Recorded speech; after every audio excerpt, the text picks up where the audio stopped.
Hi guys, welcome back to my channel and thank you so much for clicking to watch this video. Oh my god, it's already 4. I can hear that, how they say it, that Muslim guy praying. Guys, I look so terrible because I'm sick. Like yesterday morning I woke up when my left eye was red and swollen. I also woke up with a running nose. Can you imagine how you go to bed to sleep at night and you're okay, and then you wake up the next day with a swollen eye, red patched, and flu, running nose? So I'm like, where? With the eye, I was like, I'm not going to just go to the pharmacy and ask for eye drops. I need to go and have my eyes checked. So I go to this hospital. They check me and they tell me that my eyes my left eye got a bacterial infection. Probably I touched my eyes with something dirty, or probably something entered my eye, or you know how I can get into contact with something. I don't know how, but it happened. Oh, they give me tablets and eye drops, plus there's something I have to put in my eye at night before I sleep. It's like glycerin. Why am I even talking? Let me bring and show you guys. So they gave me this. This is for these are the eye drops. Ouch. Can you imagine, guys? I've been in bed since morning, just come in the sitting room. So these are the eye drops they gave me. What is it called? Ciproflexin, something like that. Yep. And they gave me this. It's like an ointment. Yeah, this one here I put in my eyes at night when I'm going to sleep. Guys, you see me here, I'm just getting better. Even my skin got ruined. Like pimples just came into my face from nowhere. I don't know why, but so my eye is getting better. Trust me. Hey, if you saw me yesterday, this has really done magic for me. So for the running nose, I was just taking warm water, you know, hot soup and all that. But today I had to send someone to the pharmacy to get me some medicine. So they gave me some medicine. This is also for they gave me this as part of medicine for the eyes. I don't know these terms. And then I also got some medicine for the flu. So I'm getting better. My lips are super dry, like my whole body is such a mess. I said I'm not going to go ahead and rest for a video, or I'm just gonna come here the way I'm looking, because yeah, I'll remember when I watched this video that, you know what, I wasn't doing fine. I was really down, and I've been indoors since. But guys, I want to just do something in the course of this week, because today is Saturday. I didn't even work today. I came back yesterday from work because I had to go to the hospital, get medication. And you know, when you're working and you have issues with your eyes, there's why people look at you. So in the course of the week, my brother, who is abroad, sends me a message to help this person. So before I tell you what happened, let me read what the person sent my brother. Oh, I need to sneeze. Oh, sorry guys. You guys are going to appreciate scammers in Uganda. People are broke, people are looking for money, and people are going to do anything to get money. So the person says, please, I kindly request you, dear, to help me and call my brother and ask him to tell you the requirements which he does not have at home, and please, you let me know back, even the English, you let me know back what he has said. He is Mukisa Jackson from Kalangala district. Again, Bambi, tell him that I have already sent him 13 million for home use to Absa account, but now it's now 1 year without hearing from him, because my boss took the phone away from me and he does not allow me to use the phone but for me, I use this laptop. You know, those people who go in the UAE, Abu Dhabi to work, I hear when the housemates, their bosses, take their phones and all that. So, you know, as you're reading this message, you're pitying this person, you're like, hey, Bambi, this person is doing so badly. Can you imagine how your boss takes your phone? You cannot even talk to your family, and you've not talked to your family for over a year. So as I was reading this message that my brother sent me, I was pitying the girl. And when my brother sent me this message, I was also pitying the girl, and it's like, this is so terrible. There are many problems in this world, but I'm not seeing this. So let's go on with the message. It's now 1 year without hearing from them, but my boss took the phone away from me. He does not allow me to use the phone, but for me, I use the laptop. When he's not around again, tell him to go with his ATM card, his phone number. He gives us the guy's phone number. After withdrawing the money, tell him to send you 150,000 for your airtime, dear. Don't even look at the airtime bit. So we are all like, Banange, this person has been abroad working on Cheo or working in Abu Dhabi, UAE, those countries, and have not talked to their family for over a year. It's so unfortunate. So when my brother sends me this, I'm like, you know what? Let me call this guy. The contact was here. Let me call this guy called Mokisa Jackson and find out.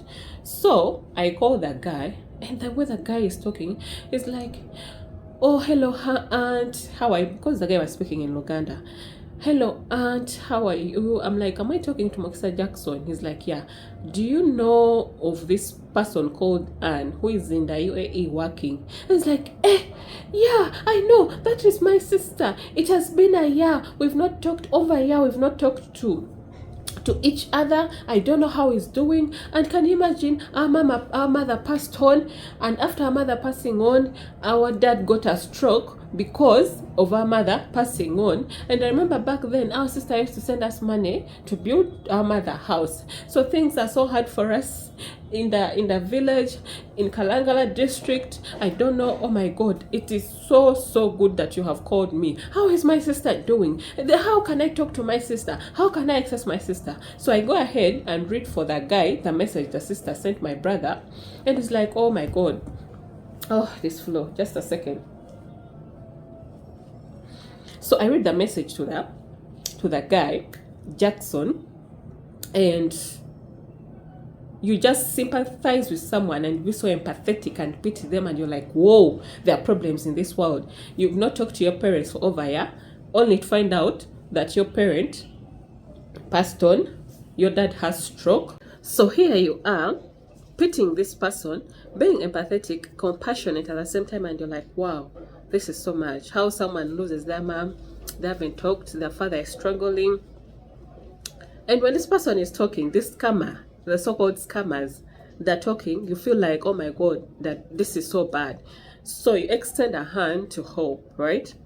So the guy tells me, I was even recording everything when I record and send my brother, you get. So the guy tells me, live in Kalangala Island, to come to Absa Bank in Masaka, I need 48,000 to come, but I don't have money.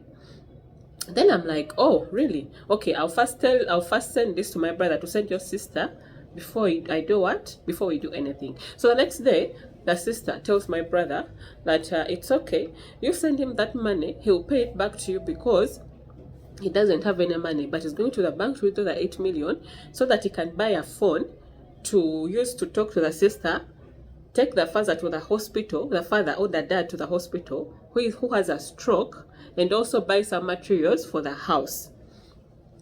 So I'm like, you know what, 48,000, I'll send 50 plus the withdrawal charges. So that morning I sent 50,000, and then I call the guy. I'm like, I've sent you the money. You go what? You go to the bank. And the way the guy was speaking the phone and being so respectful, like, yeah. So when the guy gets to the bank, he calls back. Sorry.